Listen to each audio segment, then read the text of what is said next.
नमस्कार मंडळी, श्री स्वामी समर्थ. 26 नोव्हेंबरला यंदा आलेली आहे चंपाषष्ठी आणि चंपाषष्ठी हा उत्सव खंडोबांच्या भक्तांसाठी मोठा उत्सव असतो. या चंपाषष्ठीच्या दिवशी नक्की काय करावं, काय करू नये, सगळ्यात महत्त्वाचं म्हणजे कुठला कुलधर्म कुळाचाराचं पालन व्हायला हवं, ज्याचं कुलदैवत खंडोबा आहे त्यांनी काय करावं, ज्यांचं कुलदैवत खंडोबा नाही परंतु खंडोबाच्या भक्तीमध्येही त्यांना काही ना काहीतरी करण्याची इच्छा आहे त्यांनी काय करावं, या सगळ्या प्रश्नांची उत्तरं या एका व्हिडिओमध्ये आज आपण जाणून घेणार आहोत. मार्गशीर्ष शुद्ध षष्ठीला चंपाषष्ठी म्हणतात.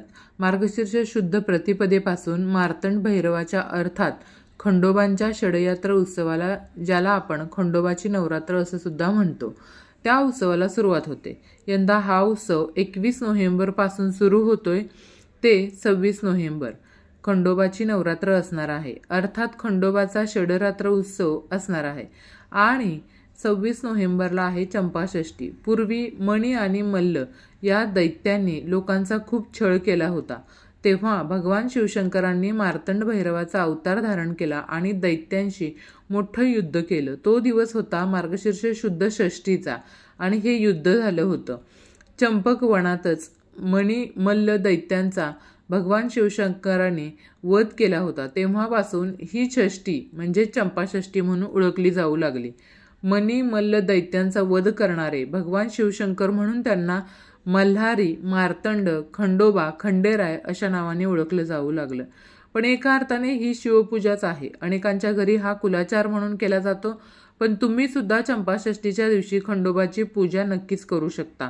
चंपाषष्ठीच्या दिवशी खंडोबाची महाअभिषेक, षोडोपचार पूजा करून खंडोबाला महानैवेद्य दाखवतात. खंडोबाची नवरात्र सुरू झाल्यापासून अर्थात खंडोबाची नवरात्र ते चंपाषष्ठी या 6 दिवसाच्या काळामध्ये मल्हारी महात्म्य या ग्रंथाचं वाचन केलं जातं. देवापुढे अखंड नंदादीप तेवत ठेवला जातो.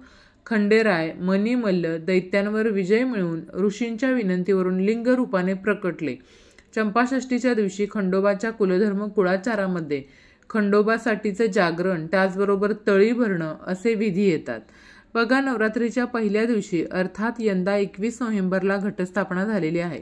ज्यांचं कुलदैवत खंडोबा आहे त्यांच्या सगळ्यांकडे घटस्थापना होते. खंडोबासाठी 6 दिवसांचे उपवास सुद्धा भाविक भक्त करतात आणि चंपाषष्ठीला हे उपवास सोडले जातात. खंडोबा हे रक्षण करणारी देवता आहे. त्यामुळेच खंडोबाची पूजा कुटुंबाच्या कल्याणासाठी विशेष महत्त्वाची ठरते. कुटुंबाची प्रगती व्हावी, कुटुंबात सगळ्यांना आरोग्य लाभावं, शेतीत भरभराट व्हावी यासाठी खंडोबाची पूजा केली जाते. चंपाषष्ठीच्या दिवशी सूर्यपूजा सुद्धा अवश्य करावी. सकाळी उठून बरोबर सूर्योदयाच्या वेळेला सूर्यनारायणाला जल अर्पण करावं. एक तांब्याचा कलश घ्यायचा, त्याच्यामध्ये शुद्ध पाणी भरायचं, कुंकू, लाल फुलं आणि अक्षदा टाकायच्या आणि हे पाणी सूर्यनारायणाला बरोबर सूर्योदयाच्या वेळेला अर्पण करायचं. सूर्यपूजेचा हा सगळ्यात साधा सोपा मार्ग आहे. चंपाषष्ठीला सूर्यपूजा करण्याला सुद्धा खूप महत्त्व आहे. चंपाषष्ठीला जो नैवेद्य खंडेरायाला दाखवला जातो त्यामध्ये बाजरीची भाकरी, वांग्याचं भरीत, कांद्याची पात असा मेनू येतो. त्याचबरोबर पुरणपोळीचा नैवेद्य सुद्धा कुलपरंपरा म्हणून दाखवला जातो. प्रत्येक भागातील प्रत्येक गावाकडची पद्धत ही वेगवेगळी असते, पण साधारणतः खंडेरायाच्या भक्तीत असणारा भक्तांचा भाव हा सारखाच असतो. खंडेरायांनी आपल्या कुटुंबाचं रक्षण करावं हीच त्यामागे भावना असते. तसंच चंपाषष्ठीला भगवान शिवशंकराचं ध्यान केलं जातं. शिवलिंगाची देखील पूजा केली जाते, ज्यामध्ये दूध आणि गंगाजल भगवान शिवशंकरांच्या पिंडीवर अर्पण केलं जातं. जेजुरीला खंडोबाच्या मंदिरात सुद्धा चंपाषष्ठीचा उत्सव मोठ्या थाटामाटात साजरा केला जातो. देवाला हळद, फळं, भाजीपाला अर्पण केला जातो. मोठी यात्राही भरते. खंडोबाच्या उपासनेमध्ये काही गोष्टींना महत्त्व आहे. जसं देवाला बेल आणि दवना व्हायला जातो, देवाला झेंडूची फुलं प्रिय आहेत. त्याचबरोबर भंडारा खंडोबाच्या उपासनेत बघा, भंडारा फार महत्त्वाचा आहे. भंडारा म्हणजेच हळदीची पूड. चंपाषष्ठीच्या दिवशी पूजा कशी करावी, घटाचं विसर्जन कसं करावं, नैवेद्य काय दाखवावा, तळी भंडार कसा भरावा, तळी कशी भरावी, ही संपूर्ण माहिती आता आपण पाहूया.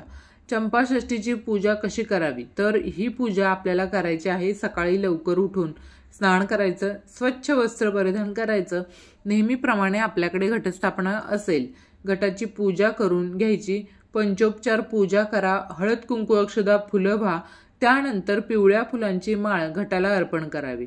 आपल्या देवघरातील सर्व जे देव आहेत ते तामणात घ्यायचे, त्यांना शुद्ध जलाने पंचामृतानं स्नान घालायचं, देवांच्या मूर्ती स्वच्छ पुसून घ्यायच्या आणि त्या देवघरात पुन्हा ठेवून द्यायच्या। त्यांना गंध हळद कुंकू लावावं आणि त्यानंतर आपण आता चंपाषष्ठीची पूजा सुरू करावी। ज्या ठिकाणी खंडोबा नवरात्रीची घटस्थापना केलेली असते त्या ठिकाणी फुलांचं निर्माल्य असेल, माळा असतील, हे निर्माल्य प्रथम काढून घ्यावं।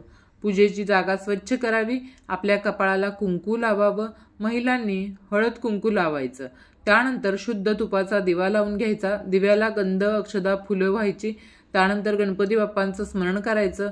आता आपण आपला खंडोबा महाराजांचा जो टाक असतो, कुलदेवतेचा जो टाक असतो तो तामणात घ्यायचा, त्यावरती आपण अभिषेक करायचा।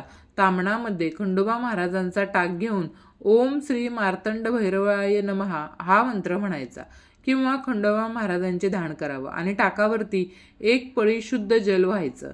ओम श्री मार्तंड भैरवाय नमः, त्यानंतर एक पळी पंचामृत व्हायचं, परत एक पळी शुद्ध जल व्हायचं, मनामध्ये श्री मार्तंड भैरवाय नमः हा मंत्र म्हणत राहायचं। त्यानंतर तुम्ही शुद्ध जलाने शिवमहिम स्तोत्र किंवा श्रीसूक्त हे एक वेळा पठण करून किंवा श्रवण करून तुम्ही यावरती अभिषेक घालू शकता। शक्य नसेल तर फक्त वरीलप्रमाणे अभिषेक करा। त्यानंतर अभिषेक झाल्यानंतर टाक स्वच्छ पुसून घ्यायचा, आसन म्हणून चौरंगावरती थोड्याशा अक्षदा ठेवायच्या, त्यावरती खंडोबा महाराजांच्या टाकाची स्थापना करायची। खंडोबा महाराजांना कापसाचं वस्त्र अर्पण करायचं, त्यांना गंध लावायचं, चंदन लावायचं, हळद कुंकू लावायचं, अक्षदा व्हायच्या आणि खंडोबा महाराजांना भंडारा म्हणजेच हळद अतिशय प्रिय आहे, त्यामुळं हळद व्हायची। आता पूजेमध्ये आपण जो कलश मांडलेला आहे, घट असेल, अखंड दिवा असेल, आपण धान्य समजा पेरलं असेल, या सर्वांची पंचोपचार पूजा करायची, म्हणजे त्यांना गंध अक्षदा फुलं व्हायची, कुंकू व्हायचं, धूप दीप म्हणजेच अगरबत्ती लावायची आणि पूजेला ओवाळायचं। आपल्याकडे जर दिवटी असेल तर दिवटी प्रज्वलित करून घटाला दिवटीने ओवाळावं। समजा दिवटी नसेल तर आपण दिव्याने ओवाळायचं, शुद्ध तुपाच्या दिव्याने ओवाळा। यानंतर नैवेद्य, या दिवशी पुरणपोळीचा नैवेद्य दाखवावा, सोबत एक विशिष्ट नैवेद्य दाखवला जातो, वांग्याचं भरीत आणि रोडगा म्हणजे काय, बाजरीच्या पिठामध्ये थोडंसं दूध टाकायचं, त्यामध्ये कांद्याची पात टाकायची आणि याची भाकरी बनवावी, सोबत वांग्याचं भरीत करावं। असा हा भरीत रोडग्याचा जो नैवेद्य असतो तो चंपाषष्ठीला खंडोबा महाराजांना दाखवला जातो, जो त्यांना अति प्रिय आहे। सोबतच पुरणाचा नैवेद्य दाखवायचा, नैवेद्याभोवती 3 वेळा पाणी फिरवावं। तसंच या दिवशी घोडा, कुत्रा आणि गाय यांना घास अवश्य द्यावा। त्यानंतर आरती करावी, गणपती बाप्पांची आरती, देवीची आरती, खंडोबा महाराजांची आरती आणि भगवान शंकरांची आरती करावी। अशा पद्धतीने आरती केल्यानंतर मग आपण या पूजेची उत्तर पूजा म्हणजेच घटाचं विसर्जन करणार आहोत। प्रत्येकाच्या घरी घटस्थापनेची वेगळी पद्धत असते। काहींच्याकडे धान्य पेरलं जातं, काहींकडे फक्त कलश मांडला जातो, तर काहींकडे देवघटी असतात म्हणजे टाक असतो। तर कलश घट धान्य असेल तर धान्य, त्यानंतर कुलदेवतेचा टाक, या सर्वांवरती पुढील मंत्र म्हणून झाल्यानंतर अक्षदा व्हाव्यात। प्रथम घरातील सर्व सदस्यांनी आपल्या उजव्या हातामध्ये अक्षदा घ्यावेत, पुढील मंत्र म्हणावा आणि ऐकावा। यांतु देवग सर्वे पूजा मादाय वार्षिक इष्ट काम प्रसिद्धर्थ पुनरागमनायच। आपल्या हातातील अक्षदा संपूर्ण पूजेवरती थोड्या थोड्या वाहून द्यायच्या। यानंतर घट जो असतो म्हणजेच आपला कलश थोडासा उत्तर दिशेला हलवायचा। घटाचे विसर्जन अशा पद्धतीने केल्यानंतर दुपारी किंवा संध्याकाळच्या वेळेला तळी भरावी। तळीचा संपूर्ण व्हिडिओ आपल्या चॅनेलवरती आपण अपलोड करणार आहोत, तोही तुम्ही पाहू शकता, पण तुम्हाला मी या ठिकाणी थोडक्यात सांगते। तळी भरण्याचा विधी असतो, म्हणजे तळी भरणं म्हणजे काय, तर एका तामणामध्ये विड्याची पानं, पैसा, सुपारी, भंडारा, खोबरं हे पदार्थ ठेवून ते तामण सदानंदाचा येळकोट येळकोट असं मोठ्यानं 3 वेळा म्हणून उचलतात। नंतर दिवटी आणि बुदली घेऊन आरती करतात, देवाकडे तोंड करून भंडारा आणि खोबऱ्याची उधळण करतात। तर अशा प्रकारे तळी भरली जाते। चंपाषष्ठीच्या दिवशी काही गोष्टी मात्र चुकूनही करू नयेत, त्यामध्ये सगळ्यात महत्त्वाचं म्हणजे मांसाहार करू नये, मद्यपान करू नये, सात्विक आहार घ्यावा। घरात कुठल्याही प्रकारचे वादविवाद, भांडण, राग या गोष्टी चंपाषष्ठीला चंपाषष्ठीच्या दिवशी अजिबात होऊ देऊ नयेत. कुठल्याही प्रकारची कटुता नात्यात आणि मनात येऊ देऊ नये. तर चंपाषष्ठीचा हा माहितीपूर्ण व्हिडिओ कसा वाटला? व्हिडिओ आवडला असेल तर चॅनेलला नक्की लाईक करा, शेअर करा आणि चॅनेलला सबस्क्राईब करायला विसरू नका. व्हिडिओ